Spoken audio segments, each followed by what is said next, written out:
사도신경으로 우리의 신앙을 고백하겠습니다.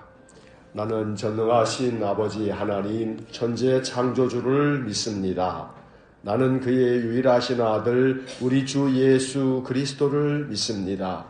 그는 성령으로 잉태되어 동정녀 마리아에게서 나시고 본디오 빌라도에게 고난을 받아 십자가에 못 박혀 죽으시고 장사된 지 사흘 만에 죽은 자 가운데서 다시 살아나셨으며 하늘에 오르시어 전능하신 아버지 하나님 우편에 앉아 계시다가 거기로부터 살아있는 자와 죽은 자를 심판하러 오십니다. 나는 성령을 믿으며 거룩한 공교회와 성도의 교제와 죄를 용서받는 것과 몸의 부활과 영생을 믿습니다. 아멘. 찬송가 325장 1절 찬송하겠습니다. 사랑과 자비가 풍성하신 거룩하신 하나님, 날마다 우리의 생명을 지켜주시고 또 새날을 맞이하여 한날을 살아갈 수 있도록 우리를 깨워주시니 감사합니다. 아침마다 깨어나 먼저 하나님 생각하고 여호와의 이름을 부르며 주님을 찬송하면서 하루를 시작합니다. 오늘도 우리들의 심령이 여호와 하나님의 은혜를 풍족히 받아 주의 은혜의 힘으로 이 한날을 살아가기 원하오니 아침마다 깨어 주님께 나와 예배하며 우리 마음 심령의 문을 열고 주께서 하늘로부터 부어주시는 은혜를 우리 심령 가득 채워서 이 한날을 넉넉히 이겨낼 수 있는 귀한 마음과 믿음을 허락해 주옵소서. 자비로우신 하나님, 오늘도 우리의 인생의 모든 삶의 멍에가 아무리 무겁고 힘들어도 우리 주님 나와 함께 동행하심을 믿고 주께서 우리에게 약속한 보혜사 성령님께서 우리를 굳건하게 붙잡아 주시고 또 한날의 모든 멍에를 능히 질 수 있는 큰 힘을 주실 줄 믿습니다. 성령께서 우리 모든 성도들의 그 삶의 자리에 찾아가 주시고 저들을 강한 손으로 붙잡아 주셔서 오늘 하루도 주님 주시는 힘으로 이 한날을 살게 해 주옵소서. 심히 연약한 우리가 인생의 모든 삶에서 낙담하여 쓰러져 넘어지지 않도록 주께서 날마다 앞서 가시면서 그 길을 예비하여 주시기를 원하고 우리가 알아차릴 수 있도록 지혜를 주셔서 주님을 바라보게 하시며 주님의 음성이 그 마음 심령에 깨달아지고 들려짐으로 앞서가시는 주님을 참으로 잘 따라가는 저희 모두가 되게 해 주옵소서. 끊임없이 마귀가 우리를 미혹하여 주님을 향하기보다는 세상을 향하게 하고 주께서 주시는 말씀으로 소망을 품게 하기보다는 낙담하여 절망하게 만드는 모든 마귀의 간교한 계계를 영적 싸움에서 승리하여서 오직 주님 주시는 힘으로 우리 마음이 가득 채워질 수 있도록 은혜를 내려 주옵소서. 전능하신 하나님, 가정마다 간구하는 기도의 제목을 주께서 아시니 오늘도 하나님의 은혜가 우리 성도들의 모든 가정, 온 가족들 위에와 저들의 일터와 그 모든 사업장 위에 임하기를 간절히 원합니다. 자비로우신 주님이 손 내밀어 그 모든 것들을 친히 도와주셔서 모든 삶이 형통의 길을 걸어갈 수 있도록 은혜를 내려 주옵소서. 자비로우신 주님, 오늘도 이 아침 우리들의 마음 가운데 성령께서 감동을 주셔서 하나님의 말씀이 마음 깊이 깨달아질 뿐만 아니라 또 주께서 우리의 마음속에 기도하라고 생각나게 해주시는 것들 마음에 품고 기도하여 우리의 기도조차도 하나님 도와주심으로 하나님 뜻에 합한 기도를 올릴 수 있게 해 주옵소서. 한날의 삶을 주님께 의탁합니다. 오늘도 이 하루의 삶 예배로 시작하여 예배로 마치듯 기도로 시작하여 기도로 마치는 복된 하루가 되기를 원합니다. 이 하루 동안 우리 마음에 감사가 늘 넘치게 고백되는 복된 하루가 되게 하여 주옵소서. 예수님 이름으로 기도하옵나이다. 아멘. 성경의 전환점 8번째 이야기를 오늘 잠시 나누려 하는데 오늘 말씀은 열왕기하 22장 8절로 13절의 말씀을 함께 보겠습니다. 구약성경 열왕기하 22장 8절부터 13절까지의 말씀을 먼저 봅니다. 이제 다 함께 8절부터 13절까지의 말씀 같이 읽겠습니다. 대제사장 hil기야가 서기관 사반에게 이르되 내가 여호와의 성전에서 율법책을 발견하였노라 하고 hil기야가 그 책을 사반에게 주니 사반이 읽으니라. 서기관 사반이 왕에게 돌아가서 보고하여 이르되 왕의 신복들이 성전에서 찾아낸 돈을 쏟아 여호와의 성전을 맡은 감독자의 손에 맡겼나이다 하고 또 서기관 사반이 왕에게 말하여 이르되 제사장 hil기야가 내게 책을 주더이다 하고 사반이 왕의 앞에서 읽음에 왕이 율법책의 말을 듣자 곧 그의 옷을 찢으니라. 왕이 제사장 hil기야와 사반의 아들 아히감과 미가야의 아들 악볼과 서기관 사반과 왕의 시종 아사야에게 명령하여 이르되 너희는 가서 나와 백성과 온 유다를 위하여 이 발견한 책의 말씀에 대하여 여호와께 물으라. 우리 조상들이 이 책의 말씀을 듣지 아니하며 이 책에 우리를 위하여 기록된 모든 것을 행하지 아니하였으므로 여호와께서 우리에게 내리신 진노가 크도다. 아멘. 중간중간 이 성경의 전환점 이야기를 계속 드리면서 여러 차례 또 한 번 반복하고 또 한 번 반복하고 계속 반복해서 이 말씀을 듣다 보면 구약 성경의 가장 중심이 되는 그런 이 성경의 전환점 이런 것들을 이해하게 됩니다. 그러면 성경이 어떻게 흘러가고 있는지, 성경의 역사가 어떤 것이 중요한 것인지를 우리가 알아가게 되는 것입니다. 다시 한번 복습하는 의미로 지금까지 말씀드렸던 것들을 잠시 또 정리해보면 이렇습니다. 이제 오늘 우리가 살펴보는 것이 성경의 전환점 8번째 오늘 이야기인데 지난번까지 7가지의 이야기를 말씀을 드렸습니다. 다시 한번 이렇게 이제 생각을 떠올리시면 창세기 12장에서 아브라함을 부르셨습니다.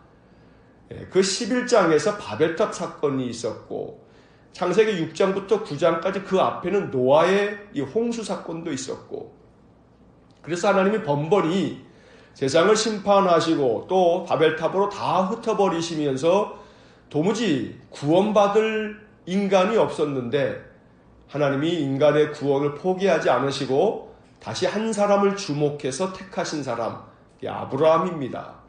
그래서 몇 차례 말씀드린 것처럼 신약 성경의 마태복음 1장 1절 첫 구절은 아브라함과 다윗의 자손 예수 그리스도의 계보라 이렇게 시작이 됩니다. 그러니 구약 성경에 나오는 많은 인물 중에 아브라함이 얼마나 중요한 인물입니까? 창세기 12장 이야기 아브라함을 부르심 이게 첫 번째 성경의 전환점이다 말씀드렸고 두 번째 성경의 전환점은 출애굽기 3장의 모세를 부르심. 아브라함 이후에 아브라함, 이삭, 야곱, 요셉까지 4대에 걸친 긴 역사가 창세기에 기록되어져 있지만 이 요셉이 애굽의 총리가 되고 애굽에 내려가서 산 지 400여 년 동안에 요셉을 알지 못하는 애굽의 왕이 들어서면서부터 이스라엘 백성들의 고난의 역사가 시작됩니다. 그래서 애굽에서 400년 동안의 그 종살이는 심히 말할 수 없는 고통의 나날들이었습니다.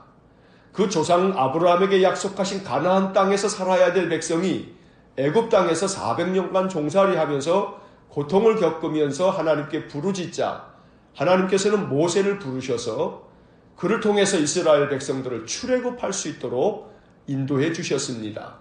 이게 두 번째 역사의 이 전환점이고 이 성경의 중요한 전환점이다 하는 말씀을 드렸습니다. 세 번째 전환점은 민수기 13장과 14장 가데스 바네아 사건 이렇게 말씀드렸죠. 가나안 정탐을 40일 동안 하고 돌아와서 이권한다는 얘기가 우리는 거기 들어갈 수 없습니다. 우리는 가나안 사람들이 볼 때 그저 메뚜기 같이 연약한 존재들이고 그들은 거인입니다. 열재앙을 통해서 살아계신 하나님을 보여주셨고 홍해를 갈라서 하나님의 능력도 보여주셨는데 그 광야 한 2, 3년 지나간 다음에 불과 2, 3년 전에 있었던 이러한 사건들도 잊어버린 채 가데스 바네아에서 그들은 하나님의 말씀에 불순종해서 이 가나안 땅을 악평하고 우리는 거기 들어가면 안 된다. 결국 그래서 40년 동안 광야를 방황할 수밖에 없는 그러한 아픈 역사를 겪게 된 것입니다. 그래서 민수기 13장, 14장의 이 가데스 바네아 사건은 성경의 또 하나의 아픈 전환점이 되는 것입니다. 이때 이스라엘 백성들이 여호수아 갈렙의 말을 들었다면, 그래서 가나안 땅에 진격해 들어갔다면 그들의 광야 40년 방황의 세월은 없었을 것입니다. 안타깝게도 가데스 바네아 사건은 성경의 전환점이긴 하지만 슬픈 전환점이 되는 것입니다. 네 번째 이야기로 여호수아 1장을 읽으면서 여호수아를 세우심 하는 말씀을 드렸습니다. 모세가 40년 동안의 이스라엘 백성들을 이끌고 가나안을 눈앞에 두고 요단강 건너편의 모압 땅에서 하나님은 모세를 가나안 땅에 들여보내지 않으셨습니다. 그리고 모세가 죽고 하나님이 여호수아를 이스라엘의 지도자로 세우셨습니다. 젊은 지도자 여호수아는 마음이 두렵고 떨렸지만 사양하고 싶은 자리였지만 그러나 하나님께서 강하고 담대하라 하셔서 여호수아를 세움으로 가나안 땅의 이 정복이 이루어지게 됩니다.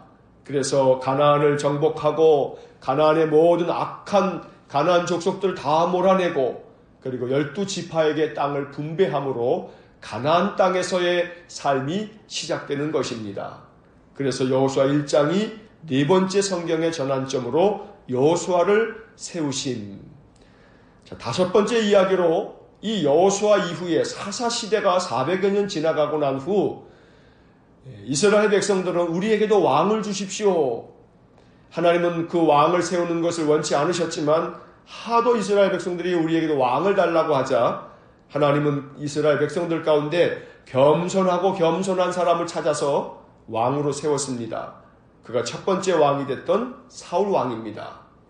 하지만 사울도 처음에는 우리는 베냐민 지파 가장 연약하고 또 미약한 지파고 우리 아버지 집안은 우리 지파 중에서도 힘없고 연약한 지파입니다. 내가 어떻게 왕이 될 수 있습니까? 하면서 겸손한 자였지만 그러나 세월과 함께 권력의 맛에 취해서인지 그는 하나님 앞에 불순종함으로 버림받는 왕이 되었던 것입니다.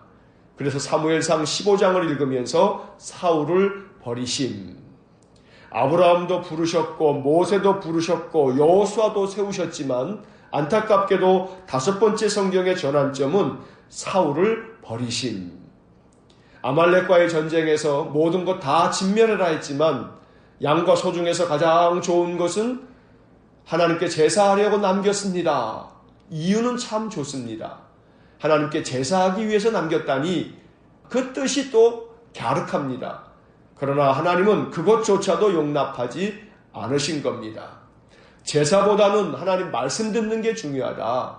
제물보다는 하나님께 순종하는 게 중요하다.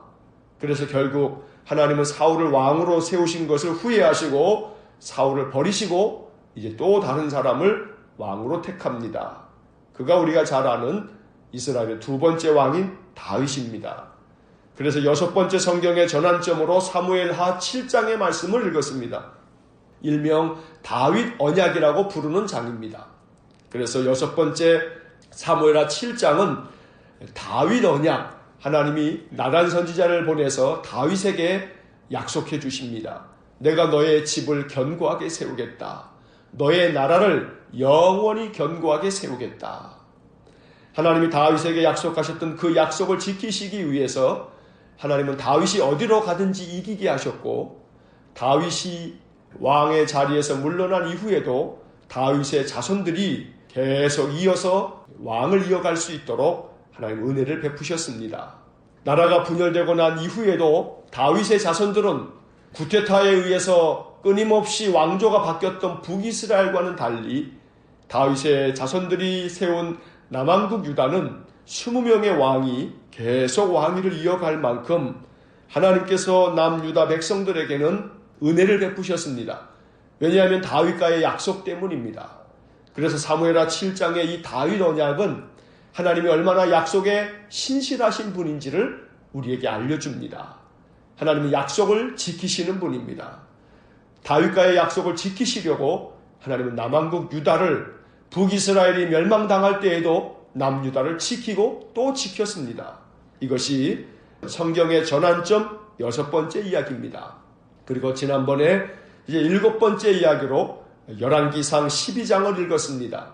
르호보암의 잘못된 선택. 솔로몬이 죽고 난 이후에 왕이 된 솔로몬의 아들 르호보암은 백성들이 찾아와서 당신의 아버지 솔로몬이 우리에게 너무나 많은 고욕을 안겨주었고 너무나 많은 세금을 걷어들여서 우리가 너무 고통스러웠습니다. 이 짐을 좀 덜어주십시오 라고 요청했을 때 르호보암은 아버지 때부터 아버지를 도왔던 신하들, 연세 많은 노인들의 이야기를 듣지 않고 젊은이들의 이야기를 듣고 결국은 이스라엘 백성들에게, 유다 백성들에게 아버지가 채찍으로 너희를 다스렸다면 나는 전갈 채찍으로 너희를 다스릴 거다. 그래서 결국은 나라가 둘로 분열되는 그런 아픈 역사를 겪게 됩니다. 이게 성경의 전환점 7번째 이야기입니다. 지금까지 이 7가지의 성경의 전환점의 이야기를 살피면서 아브라함을 부르심, 모세를 부르심, 여호수아를 세우심, 다윗 언약 이 4가지는 참 좋은 전환점이 됐습니다. 반면에 가데스 바네아 사건, 사울을 버리심, 르호보암의 잘못된 선택 이 3가지는 돌이켜보면 이것이 없었다면 좋았을 것을 하는 그러한 슬픈 전환점이 되었던 겁니다. 자, 오늘 우리가 이제 읽었던 열왕기 하 22장의 이야기, 이건 성경의 전환점의 8번째 전환점이 되는 이야기입니다. 이 열왕기 하 22장은 마지막 기회입니다. 마지막 기회. 남유다에 20명의 왕이 있었는데 그 20명의 왕 중에서 선한 왕은 8명입니다. 그 8명의 왕 중에서 마지막 선한 왕이 요시야 왕입니다. 오늘 이 열왕기하 22장은 요시야 왕의 이야기입니다. 요시야 왕은 8살의 왕이 됐습니다. 8살의 왕이 됐으니 초등학교 1학년짜리가 뭘 알겠습니까? 그러니 옆에 있는 대제사장과 또 선지자와 여러 사람들의 도움도 있었을 겁니다. 그러나 하나님께서는 요시야의 마음을 굳건하게 붙잡아 주셨습니다. 요시야는 8살의 왕이 됐지만 여호와 보시기에 정직하게 행하려고 힘썼습니다. 그리고 그가 왕이 된 지 18째 해 요시야 왕 나이 26에 그가 성전을 수리하라 라고 신하들에게 명령했습니다. 대제사장에게 명령을 하여 여호와의 성전이 많이 회파되고 훼손됐으니 성전을 수리해라 하고 왕이 명령합니다. 그런데 대제사장 hil기야가 성전을 수리하다가 그 성전에서 율법책을 발견합니다. 그 율법책이 지금으로 말하면 신명기 책을 발견한 겁니다. 오늘 우리가 8절부터 13절까지의 말씀을 읽었는데 이 요시야 왕이 율법책을 발견한 후에 11절 말씀을 보시면 왕이 율법책의 말씀을 듣자 곧 그의 옷을 찢으니라. 요시야 왕 26살의 요시야 왕은 성전 수리하다가 발견한 이 하나님의 율법의 말씀을 대제사장 hil기야로부터 전달받고 서기관 사반이 이 율법책을 읽어줄 때 율법의 말씀을 듣다가 그 율법의 말씀에 마음에 감동이 돼서 자기의 옷을 찢으면서 참회하고 옷을 찢으면서 우리가 어찌하면 좋은가 하면서 하나님 앞에 물었던 것입니다. 13절의 말씀을 보면 너희는 가서 나와 백성과 온 유다를 위하여 이 발견한 책의 말씀에 대하여 여호와께 물으라. 그래서 대제사장과 서기관과 여러 신하들은 왕의 명령을 따라 이 여호와의 율법의 말씀을 듣다 보니 우리들의 허물이 많고 하나님 앞에 우리가 지은 죄가 많으니 이 일을 어찌하면 좋으냐. 그래서 요시야 왕은 옷을 찢으면서 이렇게 대제사장 hil기야에게 또 서기관 사반에게 이거 빨리 가서 여호와께 물어보아라. 어찌하면 좋을지를 물어봐라. 그래서 대제사장 hil기야와 서기관 사반과 여러 신하들이 우리가 읽지 않았습니다만 14절 이후에 보게 되면 여선지자 훌다를 찾아갑니다. 그리고 여선지자 훌다에게 그간의 이야기들을 다 들려줍니다. 그때 훌다가 이렇게 이야기를 합니다. 22장 16절 말씀부터 19절까지의 말씀을 우리 한번 보도록 하겠습니다. 16절부터 19절까지의 말씀을 제가 읽겠습니다. 여호와의 말씀이 내가 이곳과 그 주민에게 재앙을 내리되 곧 유다왕이 읽은 책의 모든 말대로 하리니 이는 이 백성이 나를 버리고 다른 신에게 분향하며 그들의 손의 모든 행위로 나를 경노하게 하였습니다. 그러므로 내가 이곳을 향하여 내린 진노가 꺼지지 아니하리라 하라 하셨느니라. 너희를 보내 여호와께 묻게 한 유다 왕에게는 너희가 이렇게 말하라. 이스라엘의 하나님 여호와가 이같이 말씀하셨느니라. 내가 들은 말들에 대하여는 내가 이곳과 그 주민에게 대하여 빈터가 되고 저주가 되리라 한 말을 내가 듣고 마음이 부드러워져서 여호와 앞 곧 내 앞에서 겸비하여 옷을 찢고 통곡하였으므로 나도 내 말을 들었노라. 여호와가 말하였느니라. 선지자 여선지자 훌다가 말씀해 준 이야기입니다. 한마디로 얘기하면 모든 너희 조상들이 하나님의 말씀을 저버리고 하나님을 등지고 다른 신을 섬기고 그래서 하나님이 경노하여 너희들에게 진노를 내릴 것이라고 말씀한 거다. 이 말씀을 하면서 여선지자 훌다는 19절에서 이렇게 얘기합니다. 너희들에게 이렇게 여호와께 물으라고 이야기했던 너희 유다 왕에게 이 말을 전해라. 유다 왕 이 요시야가 하나님의 말씀을 들으면서 그 마음이 부드러워져서 그 마음을 하나님 앞에 겸비하고 옷을 찢고 통곡하면서 하나님께 물었으니 여호와께서 그 모든 것을 기억하겠다 하는 말씀인 것입니다. 이후에 이제 23장, 24장의 이야기들을 보시면 23장 1절 그 바로 위에 소 제목이 붙어 있는 것을 한번 보십시오. 소 제목에 보면 요시야가 이방 예배를 없애다 이렇게 되어 있습니다. 그 다음 넘기셔서 21절을 한번 보시면 21절 위에 요시야 왕이 유월절을 지키다 이런 소제목이 붙어 있을 겁니다. 요시야 왕은 여선지자 훌다의 말씀을 듣고 율법의 말씀을 듣고 난 후에 이제 대대적인 종교 개혁을 단행합니다. 북이스라엘과 남유다에 가득 퍼져 있었던 이방의 모든 예배를 다 없애버린 것입니다. 그리고 하나님 말씀을 순종하고 그 말씀대로 준행하기 위해서 온 힘을 다했던 것입니다. 23장의 말씀을 한번 보시기 바랍니다.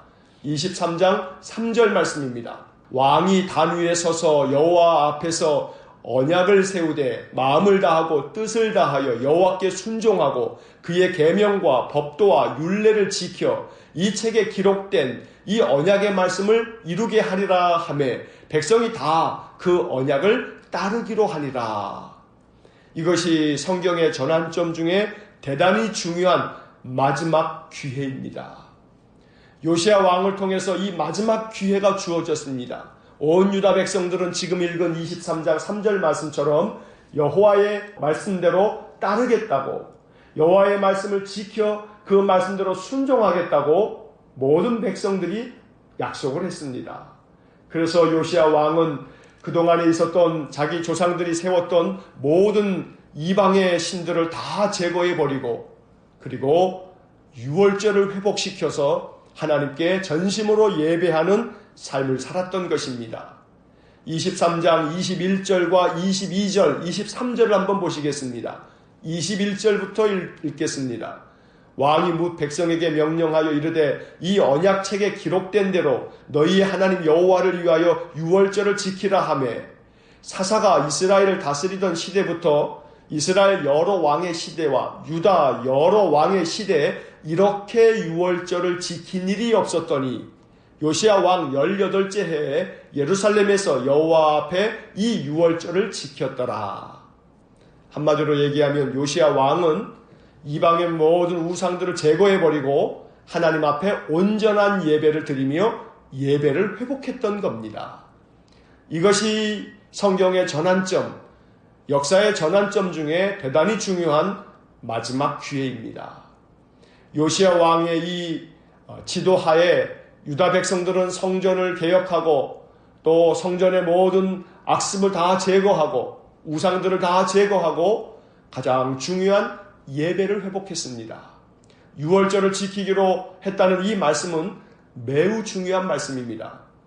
22절에서 지금 본 것처럼 사사시대부터 지금까지 이스라엘과 유다의 모든 왕들 중에 이렇게 유월절을 지킨 일이 없었더니 라고 22절에 말씀합니다. 다시 말씀드리면 출애굽할 당시에 세워진 이 유월절 법, 10번째 재앙, 장자의 죽음을 겪으면서 하나님이 지키라고 가르쳐 주었던 유월절, 이것이 지금까지 제대로 지켜진 적이 없었는데 요시야 왕의 시대에 이르러서 유월절을 지금까지 이렇게 유월절을 지킨 일이 없었다. 그만큼 요시야 왕은 예배를 회복하고 모든 종교를 개혁함으로써 하나님 앞에 선한 왕이 되었고 그가 유다의 마지막 선한 왕이 되었던 겁니다. 이제 그 이후의 이야기를 살피면 우리가 수요 성경 공부 지난번에 예레미야를 공부하면서도 몇 차례 말씀드린 것처럼 이제 그 다음에 나머지 왕들의 이야기를 우리가 잘 압니다. 요시야의 아들 여호아하스, 그 다음에 그의 형이었던 여호야김의 아들 여호야킨, 그의 삼촌 시드기야, 이 네 명의 왕들이 사실은 여호아하스, 여호야김, 그리고 시드기야, 이 세 사람은 아버지가 요시야입니다. 이 아버지 요시야는 지금까지 지킨 일이 제대로 없었던 유월절을 회복한 왕입니다. 모든 우상들을 다 없앤 왕이 자기 아버지입니다. 아버지가 이렇게 행할 때에 이 세 아들은 아버지의 이 신앙을 봤습니다. 그러나 아버지의 그 신앙을 보았음에도 불구하고 여호아하스, 여호야김, 시드기야는 자기 아버지를 따르지 않았습니다. 이게 마지막 기회였는데도 말입니다. 그래서 결국 이 마지막 기회를 여호아하스, 여호야김, 그리고 시드기야, 이 세 명의 왕은 마지막 기회를 잃어버린 것입니다. 그래서 시드기야 이후에 이제 유다가 완전히 멸망하고 맙니다. 이것이 성경의 아픈 전환점입니다. 요시야 왕은 마지막 기회를 하나님 앞에 온전히 헌신함으로 그 마지막 기회를 하나님 앞에서 믿음으로 회복했던 왕입니다. 그러나 그의 세 아들 여호아하스, 여호야김, 그리고 시드기야, 그리고 그의 손자 여호야긴, 이 네 사람은 마지막 기회를 하나님 앞에 온전히 드렸던 이 요시야 왕과는 달리 그들은 불순종의 길을 다시금 되돌아감으로 말미암아 유다가 망하게 됐던 것입니다. 성경의 이 모든 역사 가운데 갈림길에서 어떠한 길을 걸어가느냐, 이것이 얼마나 중요한 일인지 모릅니다. 우리의 신앙의 삶에서 올 한 해가 대단히 중요한 신앙의 전환점이 될 수 있기를 또 간절히 소망합니다. 내 신앙의 역사, 지금까지 내 신앙생활했던 긴 역사 가운데 올 한 해가 내 신앙의 중요한 또 소중한 아주 축복된 전환점이었다라고 고백할 수 있는 한 해가 되기를 원합니다. 이제 올 한 해 저물어 갑니다. 이제 마지막 한 달 남았습니다. 그러나 올 한 해 우리는 새벽마다 구약성경, 신약성경 계속해서 통독해 가면서 그 말씀에 밑줄을 그으면서 하나님의 말씀을 이렇게 새벽마다 1년에 성경을 한 번 읽는 대단히 중요한 일들을 우리가 이루고 있는 것입니다. 내 신앙의 중요한 전환점이, 축복된 전환점이 되는 그런 올 한 해가 되어질 수 있도록 이제 이 마지막 12월 한 달도 하나님 말씀대로 말씀의 길을 걸어가는 우리 모두가 되기를 간절히 소망합니다. 여호와의 율법의 말씀을 발견하고 그 율법대로 예배를 회복하고 모든 우상을 제거했던 것, 이게 요시야 왕의 핵심입니다. 우리의 신앙도 올 한 해 동안에 성경을 새벽마다 통독해서 한 번을 다 읽고 그리고 이 말씀으로 말미암아 우리의 신앙이 회복되고 우리의 인생의 삶에 하나님의 축복이 더 충만하게 임하기를 주의 이름으로 간절히 축원합니다. 기도하겠습니다. 사랑과 자비가 풍성하신 하나님, 올 한 해 우리에게 말씀을 주시니 감사합니다. 올 한 해 새벽마다 성경을 통독하며 하나님 말씀으로 더 나아갈 수 있게 해주시니 감사합니다. 오늘 성경의 전환점으로 8번째 이야기를 나누었습니다. 요시야 왕을 통해서 하나님 주신 마지막 기회, 그러나 요시야 왕이 이렇게 마지막 기회를 하나님 앞에 신실하게 지켰던 것과는 반대로 여호아하스, 여호야김, 시드기야, 그의 손자 여호야긴, 이 네 사람은 요시야 왕의 이 마지막 기회조차도 허물어뜨려서 유다가 멸망당하는 것을 우리가 구약의 역사를 통해 봅니다. 주님, 오늘 이 말씀 앞에 겸허하게 섭니다. 우리에게 마지막 기회를 주시듯 올 한 해 말씀을 주셨으니 이 말씀 붙잡고 남은 인생의 삶을 살아가며 더욱더 말씀에 창념하여 그 말씀 안에 거하며 사는 저희 모두가 되게 해 주옵소서. 그래서 말씀이 약속하신 하나님의 약속은 변함이 없어 이 약속의 말씀대로 우리에게 은혜 주실 줄 믿습니다. 올 한 해 또 오늘 하루도 하나님의 은혜 안에 살기를 소망하오니 우리를 주의 손으로 붙잡아 주옵소서. 예수님 이름으로 기도하옵나이다. 아멘. 우리 구주 예수 그리스도의 은혜와 하나님 아버지의 극진하신 사랑과 성령의 교통하심이 요시야 왕처럼 마지막 기회를 말씀 붙잡고 예배를 회복하여 참된 신앙의 길을 걸어가기를 소원하는 머리 숙인 믿음의 사람들 위해와 몸된 교회와 성도들 위해 영원토록 함께 하시길 축원하옵나이다. 아멘.